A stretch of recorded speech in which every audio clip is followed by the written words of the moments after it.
My name is Jeremy Arnold, and this is my story.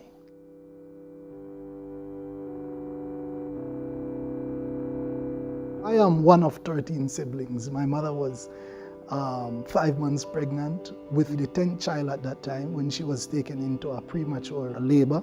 She was taken to the hospital where she met the doctors who knew her well. She would have been there every year given the age range that we have. Upon reaching the hospital, the doctors realized that she was about to give birth. She was only 5 months pregnant, and the doctors delivered the 5-month-old fetus and threw it in the garbage can. Because at that time, technology wasn't at a place where it is now currently. The doctors, they wouldn't seek to waste time and energy on something that have no life. And my mother was then discharged from the hospital. She was sent home to attend to her 9 other kids. Now, bear in mind, it was her alone. Our father was not there, he was absent. And they discharged her from the hospital, and she would return back to the garbage can, where she looked and she found her fetus, her baby. And she took a rag from her pocket and she picked up her baby, put it in the rag and put it in her pocket, and she went home. Upon reaching home, greeted by 9 hungry kids, she took the dress that she had on off and she placed it in a tub of water that was there. She went inside, she attended to everybody, and somebody asked, "Mommy, what about the baby?" And then she remembered that the baby is in the rag, but the rag is in the pocket of the dress, and the dress is in the tub of water. And she ran outside, searched among the clothes in the water, and she found there her baby still alive. And she said she heard a voice saying, "Go and stand with it out in the sun." 8 days after, however, the fetus took very ill, and she had to take the fetus right back to the hospital. And the doctor was amazed that after 8 days, the fetus is still alive, and they discovered that the fetus' blood was poisoned, and the fetus was in need of a blood transfusion. However, they told my mother that there is no blood in the blood bank. They had only one blood, and it is the blood of a white man that was not yet screened.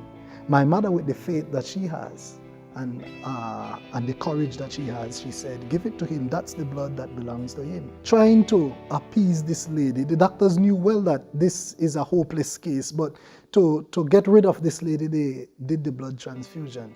And after they would have finished, they finished about 11:30 the night.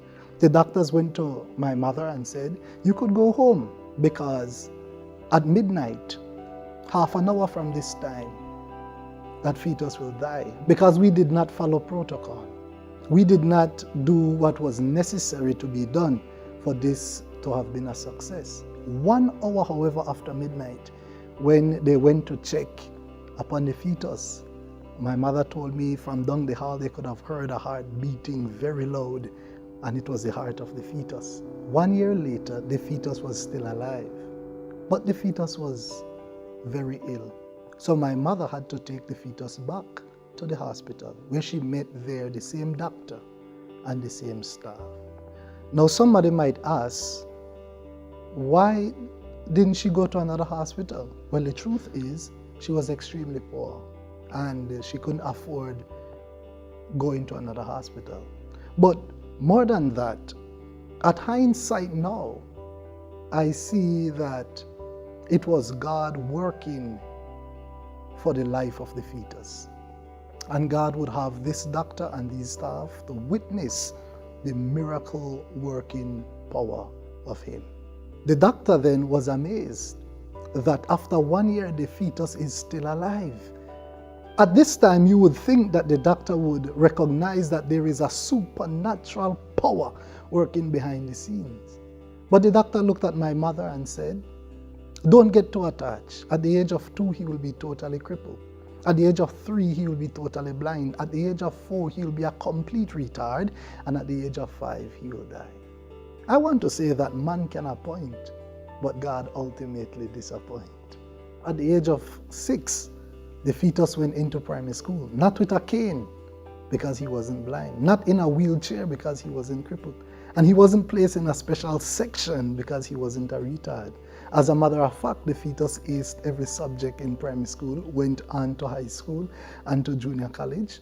And I want to tell you that that fetus happens to be me today. Currently, I am in Jamaica studying at the Northern Caribbean University. Maybe you might have been rejected or thrown in a can like I was.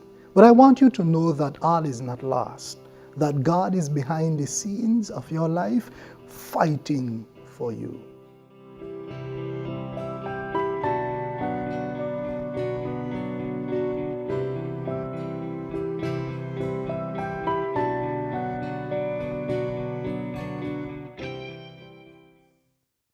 You want me to bridge that?